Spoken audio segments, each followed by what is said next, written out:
This is a terrible move by Fox, and it's a great thing for Tucker Carlson. I don't know what drove Fox News to make this decision, and it was clearly Fox News' decision because they're not letting him say goodbye. This just in to CNN. Tucker Carlson is out at Fox News. As you all have heard, Tucker Carlson is no longer working for Fox News. Now, a lot of people have assumed that Tucker got fired from Fox, but I'm not so sure. And the reason for that is because of this timeline that I found through looking into the whole situation. Now, what I'm going to be showing you is a clip from April 19th. Now, this is where Tucker talks about some pretty heavy stuff. He takes shots at the mainstream media and Big Pharma. Then we have a speech that he gives on April 21st, which is the day that he did his last broadcast for Fox. Now, whether or not they told him that day that he will no longer be working with the company or he walked away from the company, I don't know.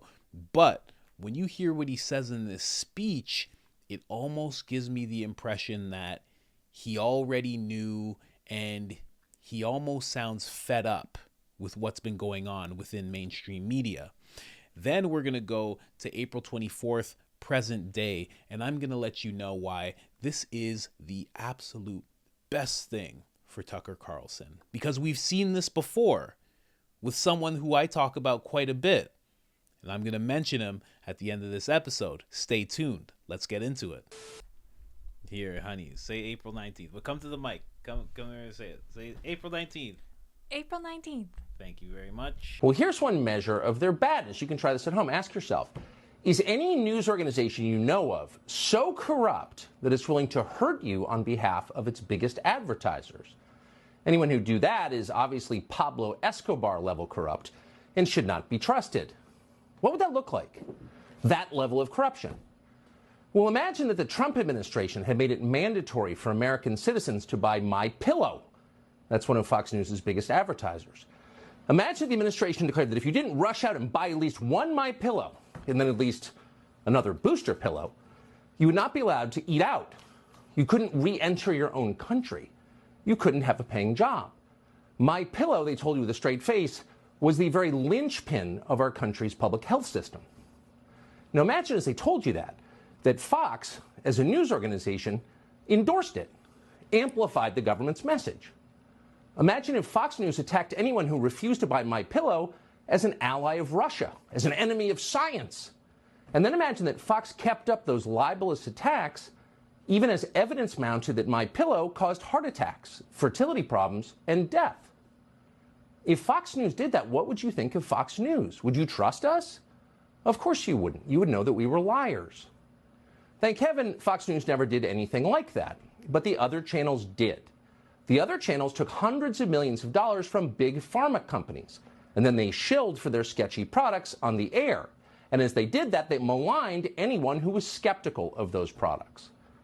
At the very least, this was a moral crime. It was disgusting, but it was universal. It happened across the American news media. They all did it. So at this point, the question isn't who in public life is corrupt, too many to count. The question is, who is telling the truth? That was April 19th. Now, even if you watch this clip, go back and watch it again. Listen to the way he's breathing. It's much different than what we usually hear from Tucker. It's almost like he can feel the weight of what he's saying. Because in this clip, he's not just taking a shot at mainstream media. He says American media, like he just puts it across the board of all American media outlets throughout the whole nation. And then he takes the even bigger jab at, no pun intended, at Big Pharma.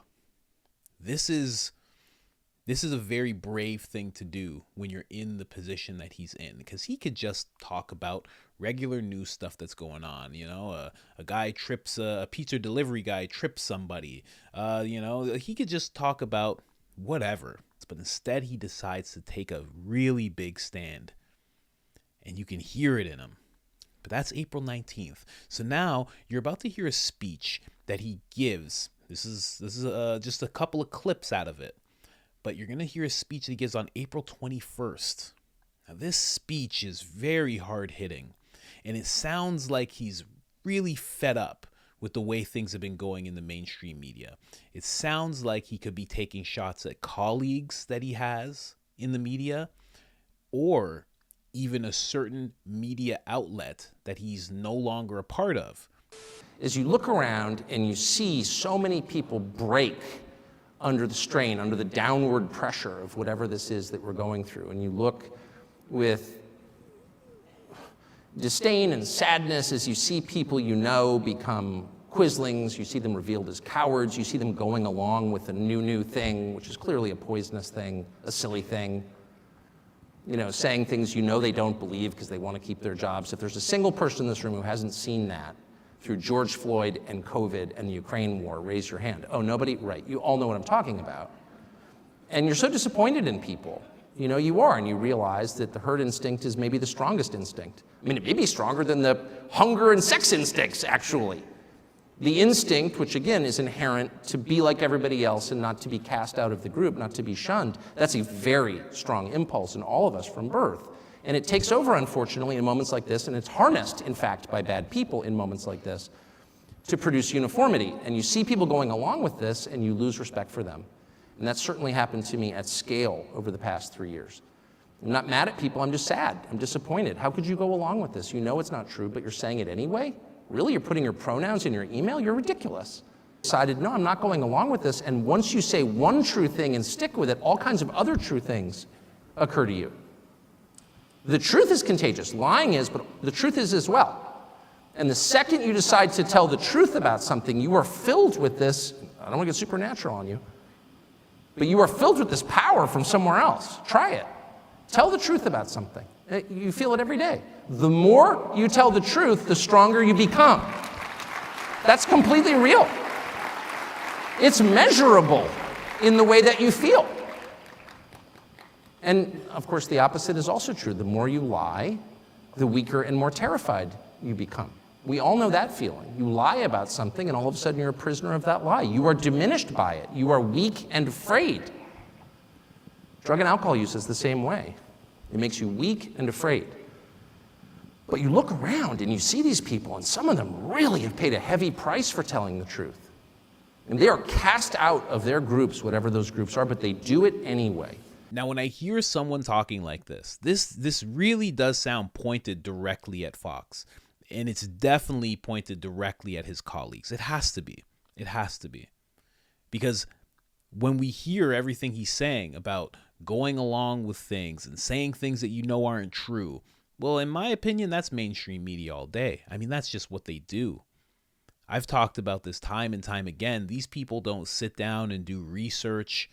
And I mean, not even to boast myself, but they don't even do what I do. They're not even doing searches. They're not pulling up video clips. They're not doing anything like that. They're just getting handed big old file, a big old script. Where's the teleprompter? Where's my eye level? And they go. Am I at this camera or this camera? That's it. That's what they do. In the words of Joe Rogan, they're not journalists. They're propagandists. That's what they do. They're mouthpieces for whatever authority pays the most money. And it sounds like Tucker's really fed up with that. So when I hear someone that fed up, it's like, did he walk away or did they fire him? Because they paid a whole lot of money in this settlement, and it would make sense for them to keep their top person when they're in this type of situation of just losing all that money. And also have another lawsuit coming for somewhere in the range of $2.6 to $2.8 billion. They have another case. So wouldn't you want to keep the guy who's kind of the person that everybody tunes in for? You know? It really makes me think. I'm really unclear of what happened. But either way, it did happen. And we're going to go into another part, which would be April 24th, present day. See, Janice, Fox News is parting ways with primetime host and conservative commentator Tucker Carlson. The network is now confirming this. Now, while it's unclear why they have parted ways with him, we do know that it comes after Fox News agreed to pay Dominion Voting Systems nearly $800 million as part of a big settlement in a defamation case. Fox made false claims that Dominion's voting machines were rigged to favor Joe Biden over Donald Trump. Fox News now saying Carlson's last show was this past Friday. This is all, of course, developing, and we'll bring you all the updates as we get them into our newsroom. Word has just come down that Fox News Media and Tucker Carlson have agreed to part ways. We thank him for his service to the network and host of a prior contributor.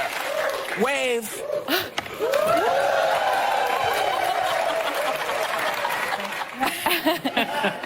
Come on, folks. Na na na na na na na na. Hey, goodbye. Watching these frumpy, sad, depressing women celebrate Tucker Carlson no longer being a part of Fox made me think of a quote Dave Chappelle once said. He said, when a hero stumbles, the cowards rejoice, because nothing feels better to a coward than to watch a brave man fall. Now, when I say this quote, it's not to put Tucker on this grandiose pedestal, but it's more to just to show that these women, these people, because I'm sure it's more than just them, they're cowards. And when they see people speaking the truth, when they see people not afraid to say what they think, when they see people not afraid to be canceled, when they see people who aren't going to embrace the new normal, it hits a chord with them. And in a way, they feel this, why can't I be like that as well? So when they see us take stumbles and take hits and fall down, they get happy about it, because it gives them that moment of, see, you should have just came down here with the rest of us. You should have just stayed quiet with the rest of us, you know? But I will say, beyond that, this is the best thing to happen to Tucker Carlson, because with these frumpy, sad, very likely alone women don't realize as they're celebrating and singing is that this same thing happened to James O'Keefe not even 90 days ago. And within that 90 days, James O'Keefe not only came back, he made a new company, and that company is doing historical things right now in the field of citizen journalism. And now, I don't know what Tucker has planned. I don't think anybody does. He hasn't even really released a statement, an official statement about him leaving. But wherever he decides to go, it's going to be bigger and better than ever. Whether he decides to do a full-out podcast, whether he decides to do something subscription on Twitter, whether he decides to just start his own website and do a subscription-based thing there, or maybe he builds his own Daily Wire. Who knows what he ends up doing? But I know it's going to be bigger and better than ever. And whatever part of him was being censored while he was on Fox is going to be burnt away, just like with James O'Keefe. Same exact thing. He's going to be able to come back and be completely who he wants to be. And I relate him to James O'Keefe not just because of the fact that he got ousted from his company. It's who he took the jabs at right before he got ousted. The exact same type of timeline. April 19th, he takes a jab at all mainstream media and big pharma. And then what ends up happening, all of a sudden he's released from his company. No explanation why. He's just out. That's it. Doesn't get to say farewell, just like James O'Keefe. Has to say farewell in a different type of way, just like James O'Keefe. And now is sitting silently, just like James O'Keefe was. I expect to see big things from Tucker Carlson. Believe you me, he didn't say, in the words of James O'Keefe, I'm not done. But I doubt very highly that we've seen the last of Tucker Carlson. So those sad, lonely, terrible-looking women of The View can keep on celebrating, because soon we're going to be singing that same song to them, and we'll see how they feel about it. But other than that, I'm out.